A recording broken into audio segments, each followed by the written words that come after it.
I know that my God will meet you in a miraculous way. You're tuning into this program at this time is not by mistake. It's not by mistake at all. That you are on this platform right now to listen to me is not by mistake. You see, it is God ordained program. God ordained program for you. Just for you to receive the blessing of God, to receive your healing, to receive your deliverance, to see God as God is. This is where you can receive the truth word of God. And I pray that God that called me into this ministry will meet you by his power in the mighty name of Jesus. Now, today, the topic that we are going to treat is turning point. I call it turning point through the inspiration of the Holy Spirit. Turning point. That is ìkóríta ìyípadà. Ìkóríta ìyípadà. Turning point. When we say turning point, what is turning point? You see, everyone in life demands a change. Every man, every woman in life demand a change. And a change can only come when God intervenes. No matter how many efforts you put into something, no matter how influential you are, if God is not in it, I'm telling you, it is a waste of time. It is a waste of exercise unless God intervenes. So for a change to be a change, God must be at the center of it. That's number one.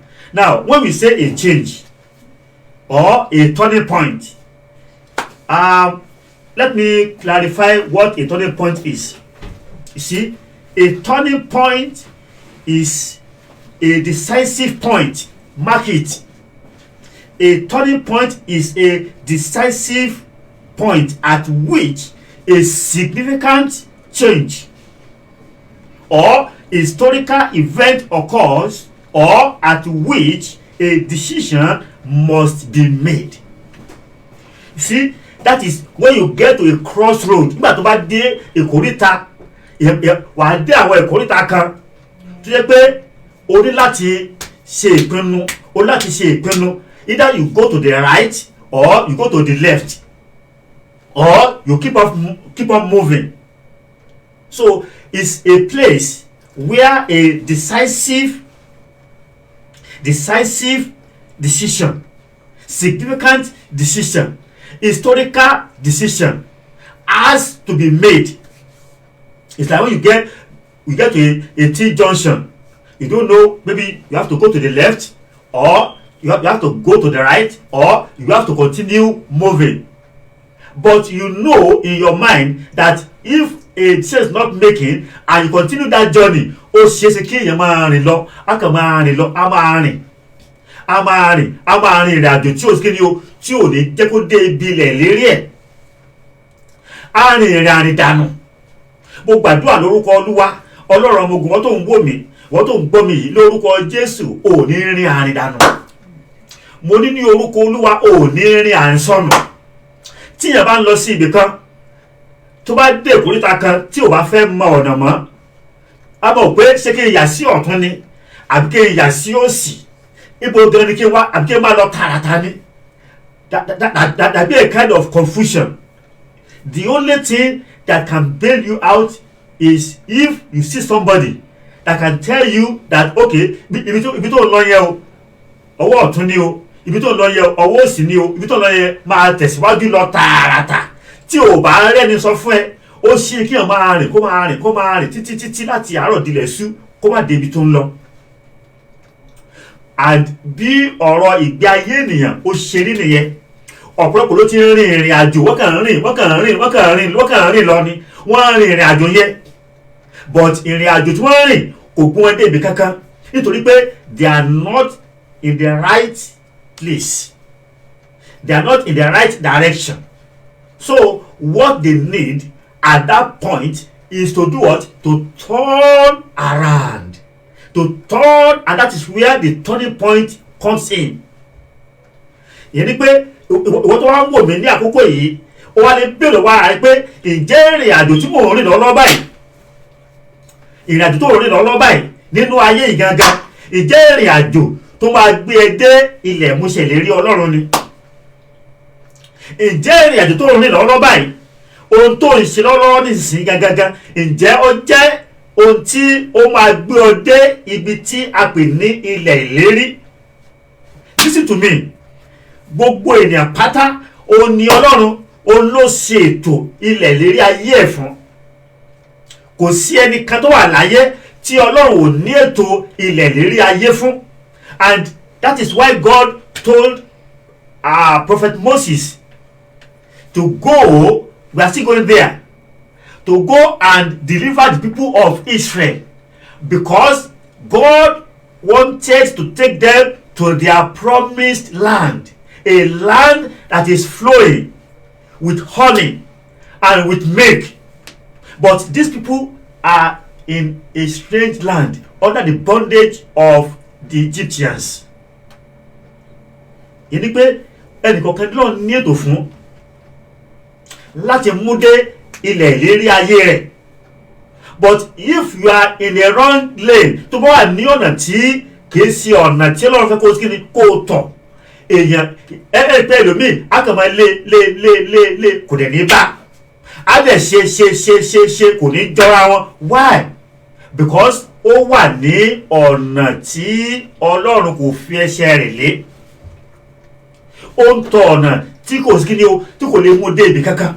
Listen to me. No matter how prayerful you are, o lè gbàdúrà, kó lè gbààwẹ̀. I'm telling you, if you don't get to a turning point where you can discern that no, this road that I'm walking in is wrong, I'm telling you, you continue to pray. Gbogbo àdúrà lórúkọ Jésù, ò ní gbàdúrà àgbàdànù, ò ní ṣe ìṣòro lásán. And that is why God sent me to you today, to let you know that there is where we call a turning point. A turning point. A point where you need to make a decisive decision about your life. About your life. Because your life is very, very important to God. And let me tell you something. Why it is very important for you to make this decisive decision is because ayé kan náà ni ẹ̀ máa wá. Èèyàn kì í wá ayé lẹ́ẹ̀mejì. Àkọ́kọ́ ti fi fún ènìyàn ní ẹ̀kan ní àti kú. Lẹ́yìn ikú yẹn, ìdájọ́ ló kù. Kò sí tó ń bọ̀ láti wá ṣe ohunkóhun mọ́. So eléyìí tí Ọlọ́run fún ọ yìí, àkókò tí Ọlọ́run fún ọ yìí, ìgbà tí Ọlọ́run fún ọ yìí, o gbọ́dọ̀ ṣe rere. Àkókò tí Ọlọ́run gbélé ọ lọ́wọ́ yìí, bóyá 70 lọ́lọ́run fún ẹ, bóyá 70 years ni, bóyá 80 years ni, bóyá 90 years ni, bóyá 100 years ni, àkókò tí Ọlọ́run fún ẹ yìí, o gbọ́dọ̀ lo àkókò yẹn. You have to maximize the years that God has placed in your hand, and then pray that God Almighty will help you out in the mighty name of Jesus. And another point I want to bring out is, let's go to the book of Exodus chapter 3. The book of Exodus chapter 3, from verse 1 to 3. We are going to read it, and you will see what really happened there.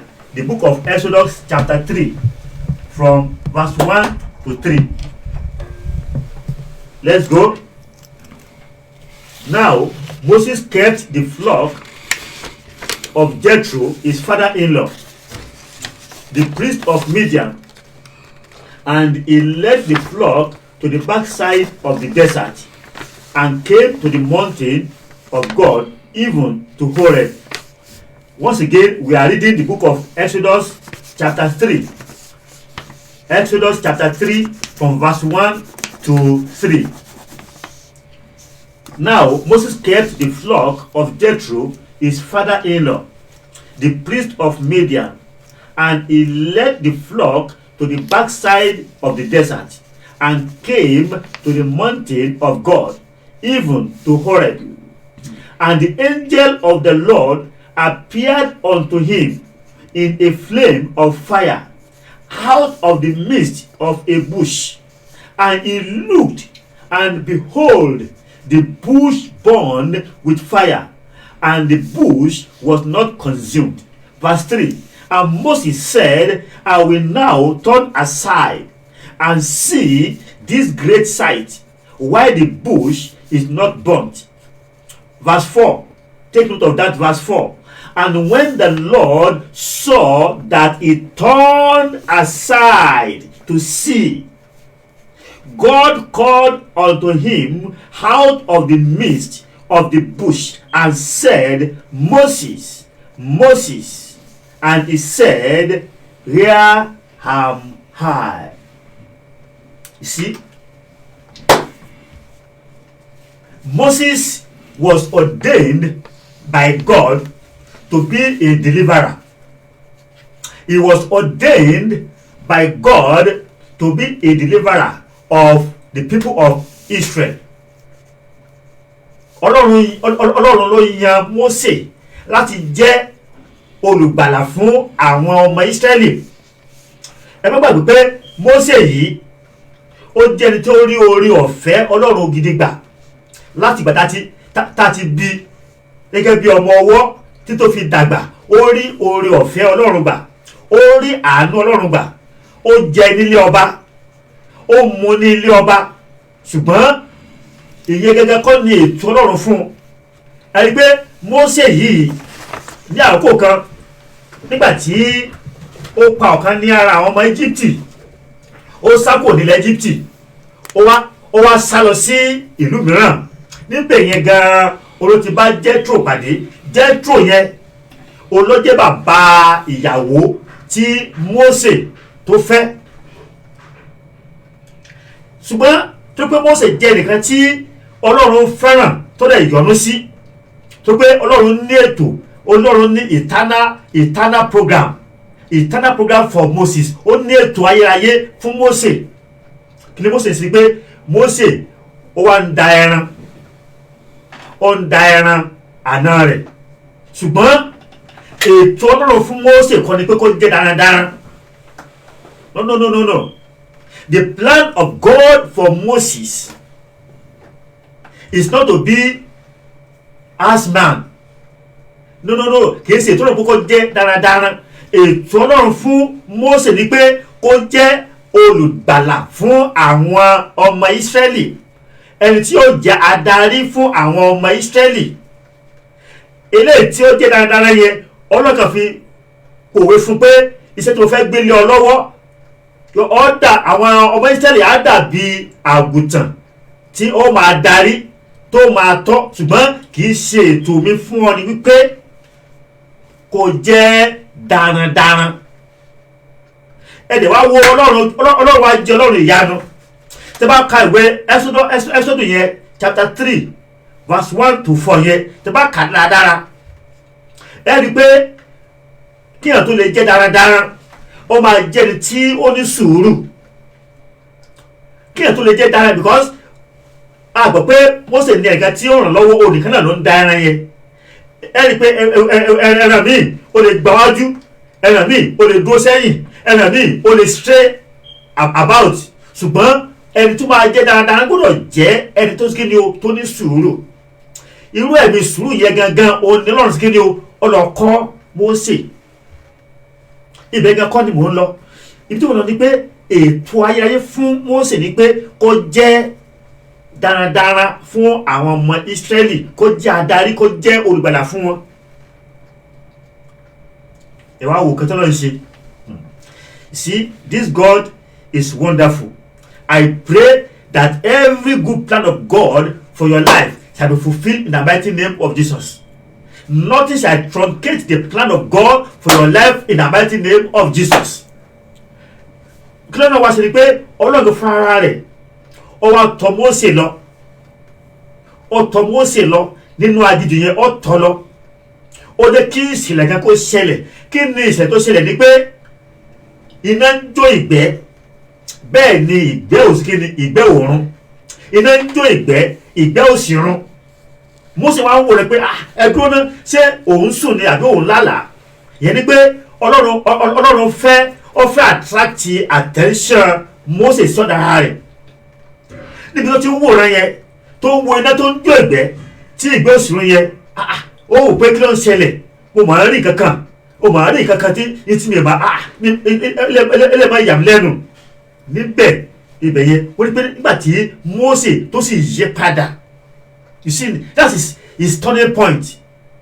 Look at that place. That is his turning point. Ó yí padà, ó fẹ́ wòran. Kí nìkan tó ń ṣẹlẹ̀? Àràmọ̀dá tí mi ò rí ìyanu ìbọn fẹ́ wo kí ló ń ṣẹlẹ̀. He turned around, and that is where I'm going. You see, there are times that God wants to speak to you. There are times that God wants to commune with you. There are times that God wants to have fellowship with you. But most of the time, you are too busy for God. Many people are too busy that even when they are going in the morning, you see them running, walking, running. You see, no time for fellowship, no time to pray, no time to seek the face of God. We are so busy. Everybody is busy. Likewise, Moses was busy taking care of the cattle. But the plan of God for him is not to be a cattle rearer. The plan of God for him is greater than that. But Moses needs a turning point. And that turning point just happened. Orí ìran pé iná ń jó ìgbẹ́ òrun jẹ́ kí n wo rẹ tó ń ṣẹlẹ̀ yìí. Bẹ́ẹ̀ kọ́ ni ó sì yí padà. Ẹwọ́ ẹsẹ̀ kan ní ẹni pé nígbà tí Ọlọ́run sì rí pé ó yí padà. Ìgbà tí mo ká bẹ̀ yẹn, ó wà tí Olúwa sì pé ó yí padà. Nígbà yẹn ni òye jáde. Nígbà tí Mósè yí padà, Ọlọ́run rí pé Mósè yí padà. Nígbà yẹn ni òye jáde pé Mósè ó rí pé Olúwa mo wà níbí. Now, assuming that Moses continue to watch tó dẹ̀ wò rẹ títí tí kò yí padà láti wo ibi tí Ọlọ́run fẹ́ kó wò, a rí pé a kàn máa gbé ìgbé ayé asán ni. A máa gbé ìgbé ayé asán. Mo gbàdúrà lónìí, ìwọ tó ń wò mí, ojú ọ̀nà tó wà yẹn tí kìí ṣe ojú ọ̀nà tí Ọlọ́run fẹ́ kí o wà, tó jẹ́ pé àwọn ọ̀tá ìjẹ́ pé ìgbà mi bẹ́ẹ̀ pé àwọn ọ̀tá a máa fẹ́ ṣe èèyàn lé ọ̀nà tiwọn. Yes, enemy can put you into their own lane. Wọ́n lè fi ìfẹ́ tí wọ́n sí ọkàn rẹ, wọ́n lè fi ọ̀nà tí wọ́n sí ọkàn rẹ, mọ̀ pé ọ̀nà tí wọ́n fi sí ọkàn rẹ yẹn, ọ̀nà tí wọ́n fi sẹ́lẹ̀ yẹn, ọ̀nà tí ò ní kíni, tí ò ní mú ọ débi tó ń lọ ni. Ọ̀nà tí ò ní mú kí bá jẹ̀ mú Ọlọ́run àti ìlérí Ọlọ́run wá sínú ìṣẹ́nu ayé rẹ, wọ́n á dẹ̀ fẹsẹ̀ lé ọ̀nà yẹn. Àwọn afẹ́ni tọ́rọ́kọ́bọ̀ inú tí náà bá dùn pé yes, at least mo live. You are not living, you are just surviving. God wants you to live, not to survive. There is a difference between to live a life of your choice and survive. No, you are not surviving, you are not living. I pray today the power of God, the mercy of God will locate you. You will live a life that you want to live in the mighty name of Jesus. And that is why tí bá wo ta ayé àwọn èèyàn mìíràn, ẹ̀rí pẹ̀lú mìíràn, ó lè ní pé bóyá ó lọ study law. Wọ́n ní pé wo ọkàn lọ study law ni o, at the end of the day carpentry òun ló máa sí kíni, òun ló máa sí jẹun. Carpentry ló máa sí jẹun. We have story of people like that. You see, we have story tó pé ọ̀nà tí Ọlọ́run fi ẹsẹ̀ wọn lé, ọ̀nà tí ó gbọ́dọ̀ tọ̀ láti jẹ́ kí ìlérí Ọlọ́run kó ṣe fún ayé wọn, wọ́n á àbádọ́ yẹn, and they begin to run after another person's lane. eléyìí tí tó pé kò sí kíni o kò ní mú adé ibi tí Ọlọ́run fẹ́ kí kíni o kí wọ́n lọ. Can you imagine Moses, who was just trying to make an end meet, pé jẹ́ kí n máa bàbá ìyàwó mi, jẹ́ kí n máa ràn lọ́wọ́ láti máa bá darí àwọn agbo màálù àti àgùntàn rẹ̀, ṣùgbọ́n Ọlọ́run fẹ́ fi ṣe orí, ó fẹ́ fi ṣe orí, ó fẹ́ fi ṣe olùgbàlà, ó fẹ́ fi ṣe olùdáǹdè fún àwọn ọmọ Ísírẹ́lì. And let me tell you something about Moses. There's never been a prophet like Moses. Kò sí wòlíì náà títí di àkókò yìí. Kò sí wòlíì. Moses is the template for all prophets. Báwo ni pé kò tí ì sí ẹnìkan náà tí Ọlọ́run tó ń bá sọ̀rọ̀ ní ojúkojú àti ní ìfẹnukẹnu bíi Mose. And look at his life. Moses was just like ordinary person. People that you can see on the street and say, I want to box you. Just like ordinary person. But when the power of God come upon him, when he reached his turning point, I'm telling you, everything changed. I pray today that your situation shall change in the mighty name of Jesus. God will change your circumstances in the mighty name of Jesus. And let me say this to you. Àwọn mìíràn wọ́n ti ní turning point, but they fail to get hold of that turning point. Maybe you are looking at me at one time or the other. You have experienced a turning point in your life, but because you don't see it as a turning point, you just let go. You let go. You let go of that opportunity that God has placed before you. You know, one thing about God is this. Ọlọ́run kì í mú ènìyàn. Ọlọ́run kì í mú ènìyàn ní tipátipá. You see? Ọlọ́run kì í mú ènìyàn ní tipátipá. No. I've studied God to that extent. Kò ní mú ẹ ní tipátipá. Á fún ẹ ní opportunity. Á fún ẹ ní oore ọ̀fẹ́. Á fi àyè ọ̀fẹ́ sílẹ̀ fún ẹ. Ó wá kù sí ẹ lọ́wọ́ kó kíni o kó maximize oore ọ̀fẹ́ tó lọ kíni tó fún ẹ yẹn. Ẹ wo Mósè, ọjọ́ kan yẹn náà ni. Ọjọ́ kan yẹn òní turning point yẹn olóde, and the story of his life changed for life. Àwọn tí à ń wò lẹ́nìí, maybe in a business industry, you know, there is a time in their life that they find it difficult even to have 3 square meals a day. If you read their story, their biography, there is a time in their life that to eat 3 square meals a day is a serious problem for them. Because another point I want to make is this: nobody can survive alone in life. No. God did not make anybody to, even if you're a billionaire, you cannot survive on your own. With your billion, you still need people to work for you. With your billions, you still need to go out and meet with people. So only God is omnipotent, omnipresent, and omniscient. Those 3 attributes, God can never share it with anybody. Only God has those 3 attributes: omnipotent, omnipresent, and omniscient. Only God. The point I'm driving at is this: God will always give opportunity to everyone in life. There will also be a turning point.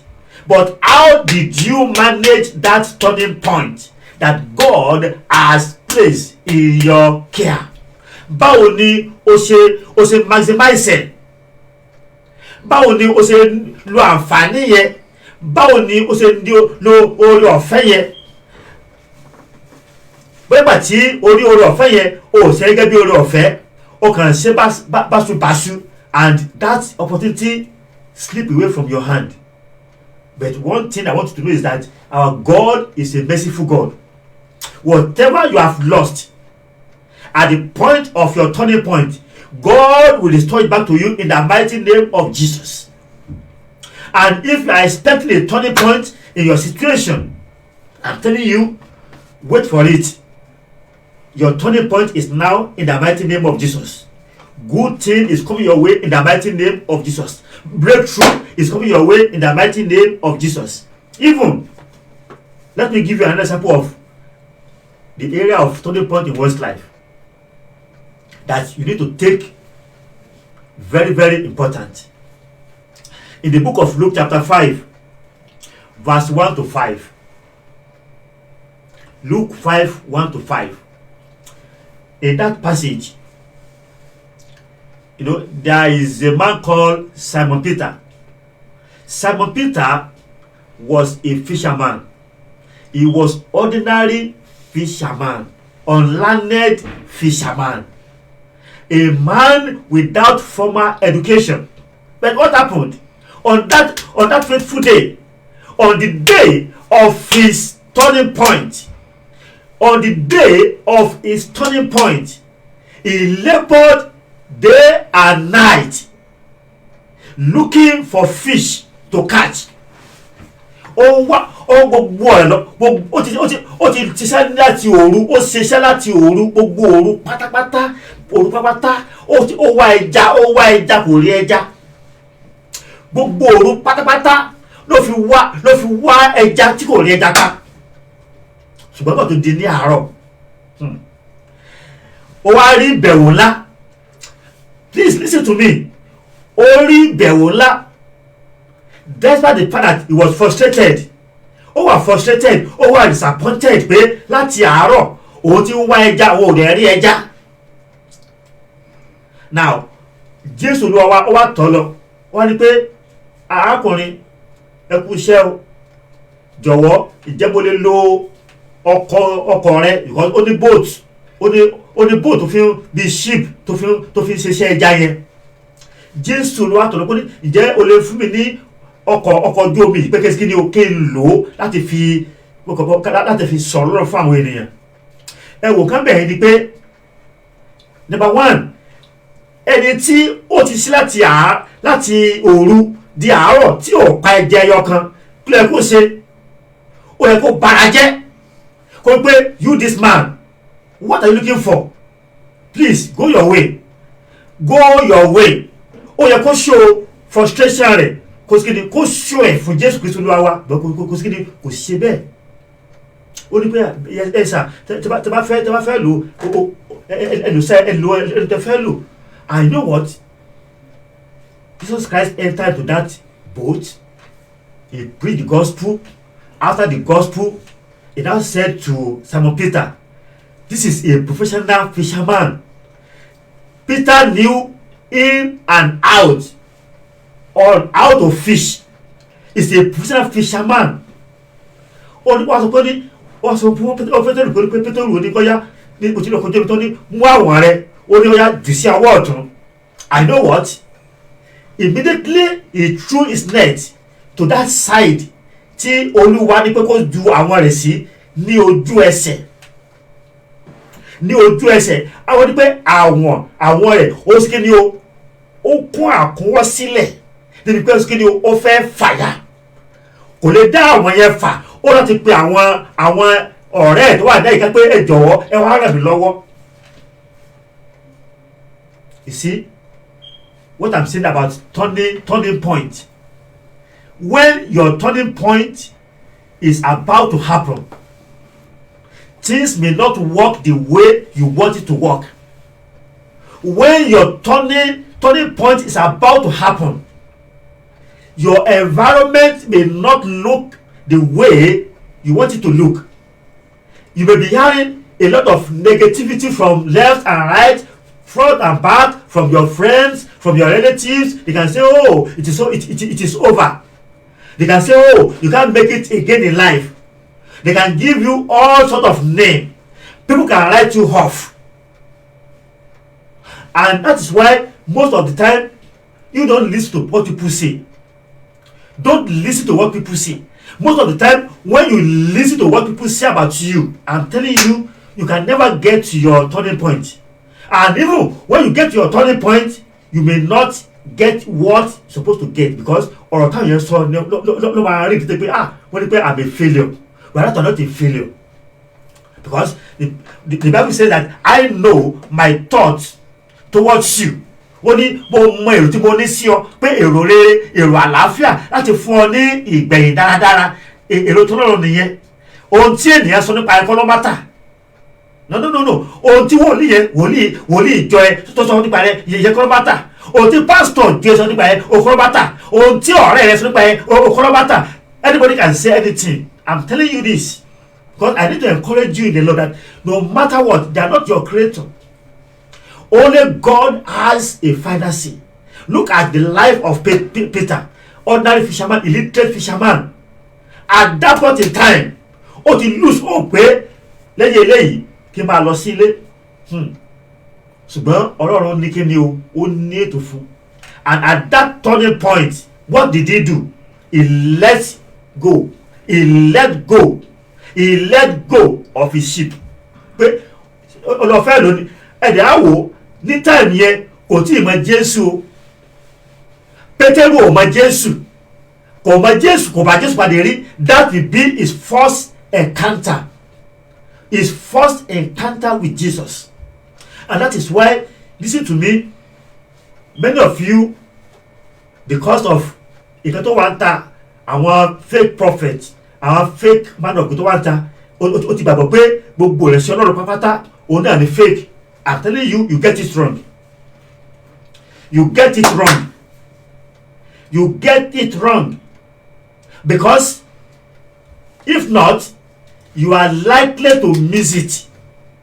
If care is not taken, you are likely, because when God is speaking to you through a true prophet of God, through a true man of God, that mindset tó ti ní pé wọ́n tó dé nìyẹn, I'm telling you, you may lose it.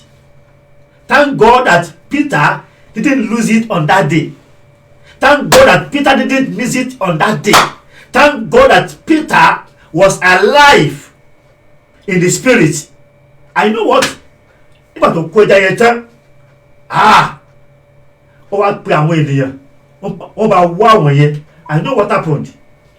Jesus was sọ pé, look, truly you are a fisherman, but I want to make you a fishers of man.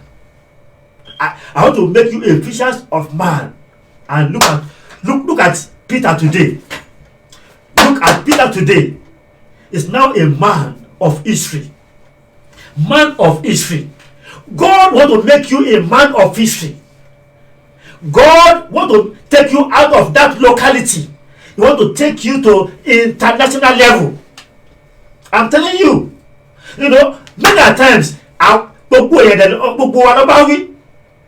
Tí a bá ti rìn kankan kékèké tá a ti live okay, tá a ti jẹ díẹ̀ àti believe pé yes àti arrive, whereas no, God has a better plan for you and myself.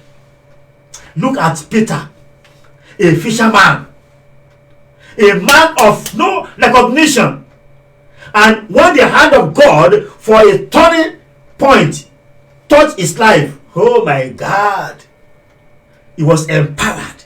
Ó wá di ẹni tó ń jí òkú dìde, ó dẹ̀ tí ó lajú afọ́jú, ó dẹ̀ tí àwọn ènìyàn tí wọ́n ń wá láti fọ́ọ̀t kan bàǹtẹ́ rẹ̀.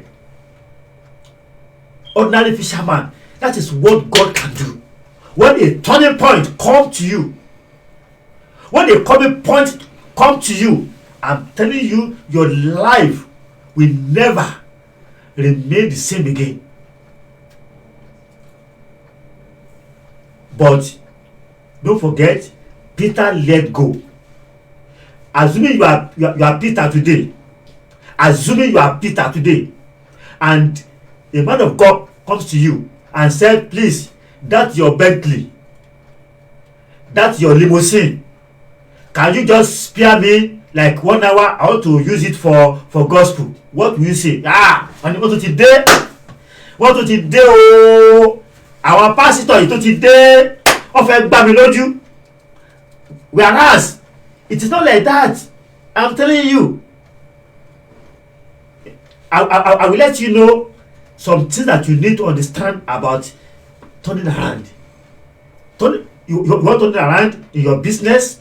You want a turning point in your marriage.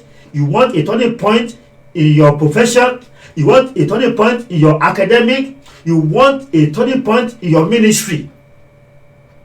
There are certain things that you need to do. There are steps that you need to take, because turning points just don't come. I'm telling you, turning points just don't come. And even this thing I'm doing, this ministerial job that I'm doing right now, is a turning point in my life. It's not something that I just jump into. No, it comes with revelation. And I pray that today God Almighty will give you a turning point in every area that you need it, in the mighty name of Jesus. Now, let me tell you what you need to do. If you are expecting a turning point, number one, you have to be obedient. Obedient to God. Obedient to who? To God. Obedient. I'm telling you, turning point don't come unless you are obedient to God. If you go to the book of Deuteronomy 28 verse 1, Deuteronomy 28 verse 1, let's go there. Ìwé Deuteronomy 28 verse 1 ní pé o gbọ́dọ̀ jẹ́ ẹni tó ń gbọ́ràn. Tí o bá jẹ́ tó ń gbọ́ràn, kò sí ọ̀nà tí Ọlọ́run fẹ́ gbà láti fún ẹ ní turning point. And I pray that God will give everyone, listen to me, that spirit of obedience in the mighty name of Jesus.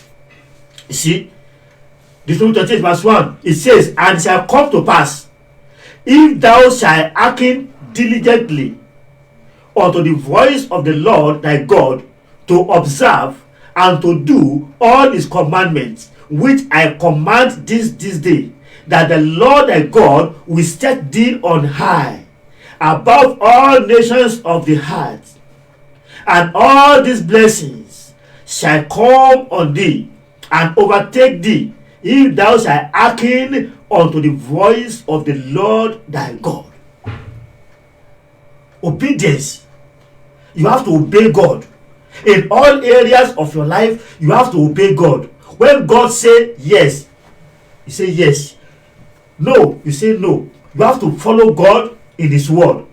Number two, you have to be selfless. Selfless. Selfless. Look at Prophet Moses, for example. He was selfless because at that point in time, he should have some other things to do, but he decided to do what? To take care of his father-in-law's cattle. You see, he was selfless. Are you selfless? Are you not selfish? You always think about yourself, about yourself, about yourself, about yourself. You don't put other people into consideration. When you don't do that, I'm telling you, turning point will not be there for you. Number 3 is hospitality. Hospitality. What did I say? Hospitality. Give to hospitality. Kó máa ṣe àlejò. No matter how little, máa ṣe àlejò. Because you don't know, maybe that is where your turning point will come from. I'm telling you. Àwọn kan tẹ̀ pé a máa fojú kéré. Ó ní pé nípa ṣíṣe àlejò, ó ní ẹ máa ṣe àlejò. Bẹ́ẹ̀ nípa ṣe bẹ́ẹ̀, ẹ lè ṣe àwọn áńgẹ́lì gan kí ni o, ẹ lè ṣe wọ́n ní oore. You can read the book of Adeka, the book of Romans chapter 12 verse 13. Romans 12:13. You see, be hospitable. Máa ṣe àlejò, máa ṣe àlejò. Look at Peter, for example. See the way he welcomed Jesus Christ into his ship. Kò ṣe argue, kò argue pé oh láti àárọ̀ mo ti alẹ́ àná mo ti ṣe wàhálà wọ̀wọ̀ tó bá dé ń sìn o tó fẹ́ kó wà láti ẹ o fẹ́ kó bá mi lọ́rùn mi ò rẹ́ jápá mi ò lówó lọ́wọ́ mi ò ní ìkẹ́kẹ́ tó fẹ́ ṣe o tó fẹ́ kó bá mi. No, he didn't say that. He left everything, said we want to use it, and at the end of the day what happened? He received double portion. Not even double portion alone, he became one of the most powerful man on the surface of the earth. Until today his name is written in the Bible. I pray that God will help you and myself in the mighty name of Jesus Christ. Another point I want to talk about before we go for prayer is you have to be diligent. Diligent. Let's go to the book of Romans 22:29. Romans 22:29. What does it mean to be diligent? You have to be diligent. Diligent. The book of Romans chapter 20. Proverbs 22:29. The book of Proverbs 22:29. The book of Proverbs 22:29. You see, you have to be diligent. If you're not diligent, God cannot commit any good thing into your hand. People cannot commit anything good into your hand. You have to be diligent. You have to be engaged with something. You see, well, many people will say, oh, I've prayed. Yes, you have prayed, but you are not diligent. God expects you to be what? To be diligent in everything that you do, no matter how little, no matter how big, no matter how small. God expects diligence from you. Book of Proverbs 22, verse 29. You will see what the word of God says about being diligent there. Proverbs 22, verse 29. It says, "Seest thou a man diligent in his business, he shall stand before kings, he shall not stand before mean men." Let me say this again. "Seest thou a man diligent in his business?" Are you diligent in your business? He shall stand before kings, he shall not stand before mean men. Ó ní pé ìjọ wa rí ọkùnrin tó kí ni o tó jẹ́ akíkanjú nínú òwò rẹ̀. Ó ní pé rẹ̀ níbẹ̀ ó ní pé a máa dúró níwájú àwọn ọba, kò ní dúró níwájú àwọn ènìyàn lásán.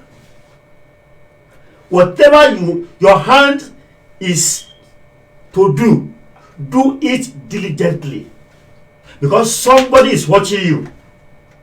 Somebody is watching you. A day of reckoning is coming. Look at that young guy in Lagos. Ọmọ yàwòrán. Not that people are watching. The guy is diligent. He's diligent in painting. There's another one that used to use a pen to draw. They draw American president. Please help me tweet this and let it reach American president. And American president recognize him. The signature. You have to be diligent. Anybody that wants a turning point, want a turning around in your situation, I'm telling you, you have to, whatever that they put in your care, be diligent about it, because a day of reckoning is coming. You may think that people didn't know you, they didn't see you. No, they're just watching. They are watching the way you are doing it. No, a day is coming that you will stand before kings, before queens, before head of states. A day is coming that I, Evangelist Richard, will stand before kings. A day is coming that I will stand before the head of states. Because I pray that God will give me that spirit of diligence. If you're not diligent, you just do things anyhow, anyway, I'm telling you, your turning point may be far. So God wants you to raise your bar. God wants you to put standard into whatever that you are doing. And when you do so, I'm telling you, your turning point is sure. And I pray today, by the power and by the anointing of the Holy Spirit, your turning point is today in the mighty name of Jesus. Something that will happen that will bring your turning point is coming your way in the mighty name of Jesus. That man, that woman, that angel that will give you a turning point in your situation, by the anointing of the Holy Spirit, they will locate you in the mighty name of Jesus. I pray that they will locate you in the mighty name of Jesus. Your time of acceptance is now in the mighty name of Jesus. Your time of elevation right now is coming right now in the mighty name of Jesus.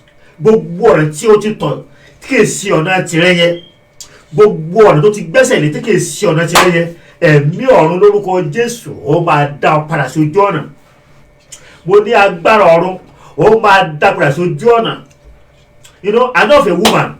This woman, she has prayed. Olúwa, kí ni ìfẹ́ ẹ̀gá fún mi? Kí ló fẹ́ kí n máa ṣe? Kí ni ìpinnu ẹ̀gá fún mi gan? And don't let me go to that. Look at this woman, the richest woman in Africa now.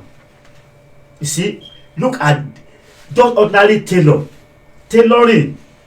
Can you imagine tailoring? The man was just doing a tailoring job, and because she was diligent, you know, one way or the other, she met one person, another person, and she was introduced to somebody, and that is how she eats it. That is why I said that Ọlọ́run ò dá ẹnìkan pé kọ́kẹ́ ẹ̀dá wà. No, you can't be a desert. No, you can't. Possible. You can't be a desert. Someone has to make you know somebody through your diligence.